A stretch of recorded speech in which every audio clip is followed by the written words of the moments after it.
Hello students, आप लोग कैसे होंगे? स्वस्थ होंगे, अच्छे होंगे, पढ़ाई में व्यस्त होंगे और न्यू वीडियो के लिए वेट कर रहे हैं। तो क्लास ट्वेल्थ में आज न्यू वीडियो में दे कर रहा हूँ, जिसे आरएनए कहते हैं। यानी न्यूक्लिक अम्ल हम लोगों ने पढ़े थे, दो प्रकार के होते हैं, एक डीएनए होता है, दूसरा आरएनए। मैंने डीएनए का पूरा डिस्क्रिप्टिव पूरा यूट्यूब वीडियो में मैंने डाल दिया, आप लोग उससे देख सकते हैं और उसके माध्यम से स्टडी कर सकते हैं और नोट बना सकते हैं। अब हम लोग शुरू करते हैं आरएनए क्या है नेक्स्ट है। तो आरएनए के बारे में पहले लिखते हैं, आरएनए है क्या?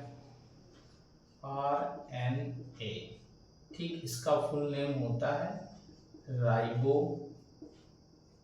न्यूक्लिक अम्ल। ओके, इंग्लिश में इसे बोलते हैं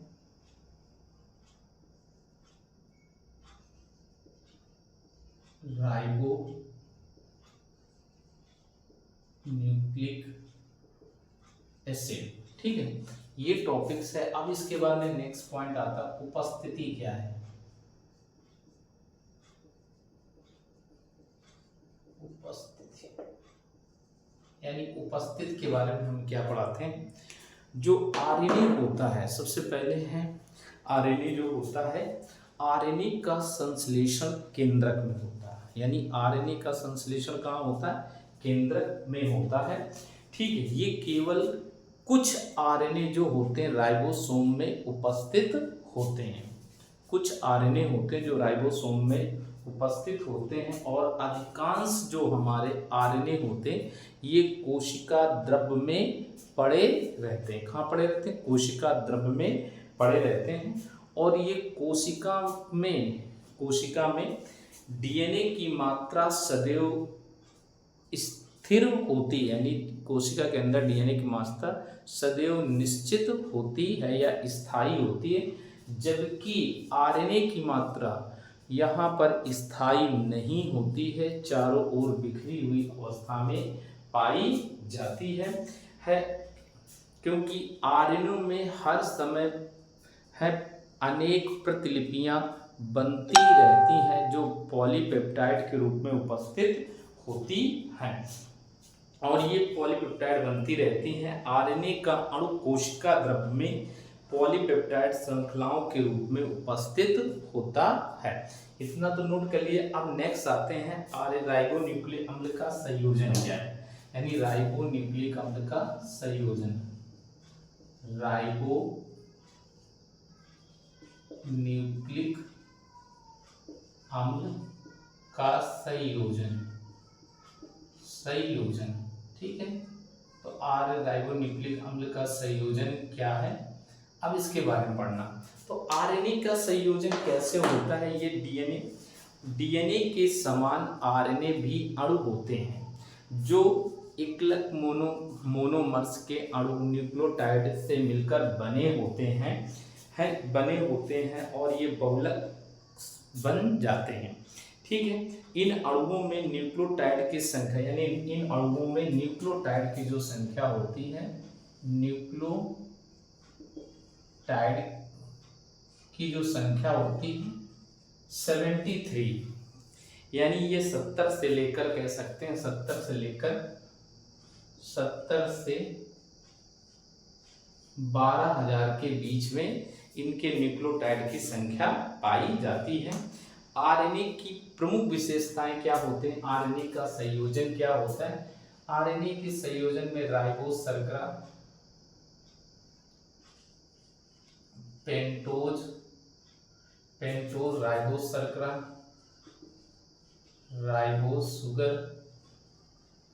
जिसका C5H10O5 होता है। दूसरा क्या होता है? फास्फोरिक बॉन्ड होते हैं जिसमें H3P4 होते हैं। इसके बाद नेक्स्ट क्या है?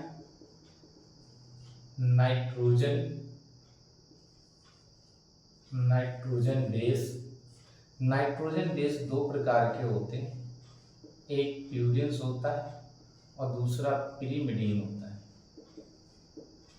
प्यूरिन में क्या होते हैं? इसमें दो होते हैं, एक एडेनिन होता है, दूसरा गुआनिन होता है। जबकि पिरिमिडीन में क्या है, साइटोसिन और यूरोसिल पाए जाते हैं। ये सब मिलकर पूर्ण रूप से क्या बनाते हैं, एक राइबोन्यूक्लियोटाइड अणु का निर्माण करते हैं। अब इस अणु के आधार पर देखते हैं तो इसकी कुछ विशेषताएं क्या है, आरएनए की विशेषताएं पढ़ लेते हैं। आरएनए की विशेषताएं, ओके, आरएनए के करेक्टर पढ़ लेते हैं। तो आरएनए के जो करेक्टर हैं इसको नोट भी कर लीजिएगा। तो आरएनए के करेक्टर है, नंबर 1 है आरएनए अणु एक सूत्री वलय के रूप में पाया जाता है। आरएनए जो होता है एक सूत्री वलय के रूप में उपस्थित होता है। इसमें एक ही डायरेक्शन होता है, 3 प्राइमर से 5 प्राइमर की ओर में डायरेक्शन पाई जाती है। दूसरा पॉइंट आते हैं आरएनए का के जो होते हैं, आरएनए में प्राय इसकी संरचनाएं भिन्न आकार की होती हैं, यानी विभिन्न आकार की होती हैं जो बिल्कुल डीएनए से डिफरेंट प्रकार की होती हैं। और दूसरा है आरएनए में मुख्य रूप से क्या पाया जाता है, राइबोज शर्करा पाया जाता है, यानी राइबोज शर्करा उपस्थित होती है। फास्फोरिक बॉन्ड पाए जाते हैं, नाइट्रोजन क्षारक होते हैं जिसमें प्यूरिन का सिंगल के वलय के रूप में और पिरिमिडीन पाए जाते हैं और इसके नाइट्रोजन क्षार एडेनिन गुआनिन होते हैं, साइट और यूरोसिल उपस्थित होते हैं जो डीएनए के थायमिन के रूप में उपस्थित होते हैं। दूसरी कंडीशन क्या होती है, जो आरएनए होते हैं इनमें प्यूरिन और पिरिमिडीन समान नहीं होते हैं, यानी प्यूरिन्स पिरिमिडीन दोनों समान नहीं होते हैं। पिरिमिडीन्स